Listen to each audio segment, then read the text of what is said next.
રાજકોટના મેયરના પતિ દ્વારા જે બાંધકામ કરવામાં આવ્યું હતું તેનો જે મામલે બાંધકામ કરાયેલી જગ્યા સરકારી હોવાનો ખુલાસો થયો છે, કારણ કે તેમના પતિ અને સાથે સાથે મેયર પણ એ જ અટણ કરી રહ્યા હતા કે આ તેમની વારસાગત જમીન છે, પણ ગઈકાલે બાંધકામ અટકાવી દેવામાં આવ્યું અને ત્યારબાદ એ ખુલાસો થયો કે આ જગ્યા તો સરકારી છે, સૂચિત ગણાતી જગ્યા સરકારી થઈ ગઈ છે।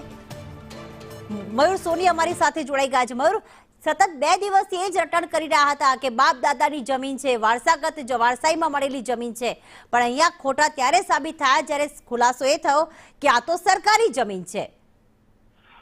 પ્રીતિ, અગાઉથી જ કહેવાયું હતું કે આખી જગ્યાની અંદર જે ગેરકાયદે બાંધકામ છે તે જગ્યા શંકાસ્પદ છે। રેવન્યુ રેકોર્ડની અંદર એક ખુલાસો થયો છે કે વિનોદભાઈ પેડરિયા કે જે મેયરના પતિદેવ છે એ 1997 થી આ મામલે કલેક્ટર કચેરીમાં લડત ચલાવતા હતા। તેઓ 2 વખત આખો કેસ છે હારી ચૂક્યા છે। ન માત્ર તેમની જગ્યા પરંતુ નંદુબાગ જે સૂચિત સોસાયટી ગણાતી હતી તે શ્રી સરકાર થયેલી જગ્યા છે અને તેના ઉપર ખડકાયેલા જે બાંધકામો છે એ પણ ગેરકાયદે છે।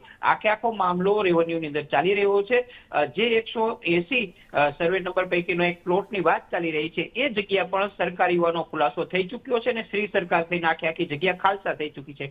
એટલે પ્રથમ દ્રષ્ટિએ જે દાવો મેયર દ્વારા કરવામાં આવ્યો હતો કે આ વારસાઈ જગ્યા છે, બાપ દાદાની જગ્યા છે, પરંતુ રેવન્યુ રેકોર્ડની અંદર એક ખુલાસો થયો છે કે આ જગ્યા અને આખી સોસાયટી છે એ ખાલસા થઈ ચૂકી છે।